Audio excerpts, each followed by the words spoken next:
आजपासून पाठीमागे 13 वर्षापूर्वी रात्रीच्या अंधारात US आर्मीचे हे 2 हेलिकॉप्टर उड्डाण घेऊन पाकिस्तानच्या एबोटाबाद सिटीमध्ये एका स्पेशल मिशनसाठी निघाले होते.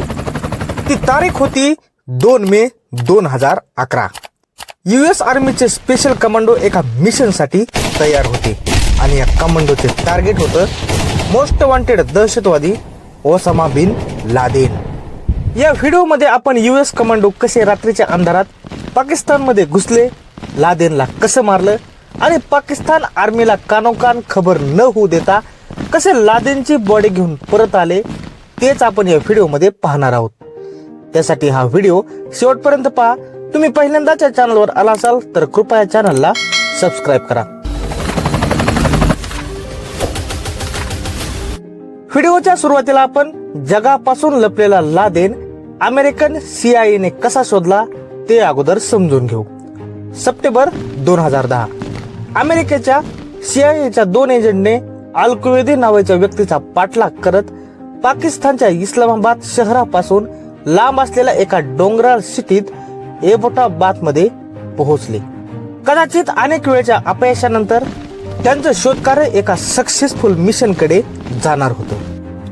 अचानक अल कुवैदी एका मोठ्या बिल्डिंगच्या मोठ्या गेटवर थांबतो. गेट खोललं जातं आणि तो अल कुवैदी बिल्डिंगच्या गेट मधून आत शिरतो. या घराला बघून CIA एजंटला आश्चर्याचा धक्काच बसतो. ते हैराण होतात कारण हे घर आसपासच्या घरांपेक्षा 8 पट मोठं होतं. घराच्या आजूबाजूला 18 फूट उंचीचे भिंतीचे कठडे होते आणि त्यावर तारांची जाळी बसवलेली वेगळीच.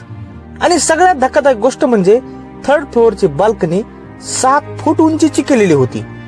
या सगळ्या अजीबगरीब गोष्टीवरून CIA एजंटला या घरात नक्कीच कुणीतरी खुफिया राहत असेल याची खात्री पटली आणि मग ते घरावर लक्ष केंद्रित करतात. तेव्हा त्यांच्या असं लक्षात येतं की या घरात टेलिफोन आणि इंटरनेट सर्व्हिस उपलब्ध नाही. त्यासोबतच या घरातील लोक कचरा फेकण्यासाठी सुद्धा घराच्या बाहेर जात नाही, तर ते घराबाहेर गेटच्या आतमध्येच तो कचरा जाळत असतात. या सगळ्या गोष्टी डाऊट क्रिएट करण्यास पुरेपूर होत्या. आणि सगळ्यात महत्वाचं म्हणजे एकट्या अल कुवैदी शिवाय ना या घरातून कुणी बाहेर येत होतं आणि ना कोणी आत जात होतं. पण काही दिवसानंतर CIA एजंटला त्या घरात एक लांब दाढीचा व्यक्ती खोलीतच हेलपाटे मारताना दिसून येतो. CIA चे एजंट खूप परिश्रम घेऊन ते व्यक्तीची एक मुवमेंट कॅप्चर करतात आणि त्यावरून एक रिपोर्ट तयार करून आपल्या हेडक्वार्टरला तो रिपोर्ट पाठवतात. आणि तो रिपोर्ट म्हणजेच लादेनचा पत्ता सापडलाय. ही खळबळजनक रिपोर्ट वाचून CIA चे हेडक्वार्टर हादरून जातं. त्यांनी तत्काळ याची माहिती अमेरिकेचे तत्कालीन राष्ट्राध्यक्ष बराक ओबामा यांना पाठवली जाते.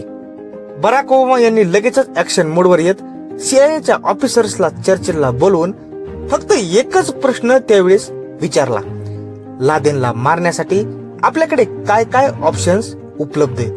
CIAच्या ऑफिसर्सने उत्तर दिलं, एअर स्ट्राईक नाहीतर कमांडो ऑपरेशन. काही वेळानंतर हाय लेवल मीटिंग बोलावली गेली. या मीटिंगला बराक ओबामा, चीफ डिफेन्स आणि काही महत्वाचे मिलिटरी ऑफिसर्स उपस्थित होते. बऱ्याच वेळेच्या चर्चेनंतर एअर स्ट्राईक केल्यानंतर ओसामा बिन लादेनच्या मृत्यूची पक्की खबर मिळेलच याची शक्यता नाही, म्हणून एअर स्ट्राईक हा ऑप्शनच कॅन्सल केला. आता उरलेला ऑप्शन होता तो म्हणजे कमांडो ऑपरेशन. पण पाकिस्तानच्या हद्दीत जाऊन लादेनला मारणं म्हणजे ते काही सहज सोपं काम नव्हतं. कारण पाकिस्तान हद्दीत एअरक्राफ्ट किंवा हेलिकॉप्टर दिसतात, ऍक्ट ऑफ वॉर समजून पाकिस्तान आर्मी ऍक्शन मोडवर येऊन हा डाव फेल जाऊ शकत होता. आणि त्यासोबतच लादेनला मारणं ही तर लांबची गोष्ट, पण आपल्याच कमांडोंचा जीव यामुळे धोक्यात जात होता. चर्चा लांबली गेली होती. पण इतक्यात अमेरिकन राष्ट्राध्यक्ष बराक ओबामा गरजले, हे जेंटलमन, रिस्क कितीही मोठी असली तरी मला ओसामा बिन लादेन जिवंत पाहिजे अथवा मृत. त्यासाठी आपल्याला पाकिस्तान सोबत युद्ध करण्याची वेळ आली तरी त्यासाठी तयार राहा. आपल्या कमांडोला फुल बॅकअप सपोर्ट ठेवा, पण माझे सर्व कमांडो सही सलामत मिशन फिनिश करून परत यायलाच हवेत.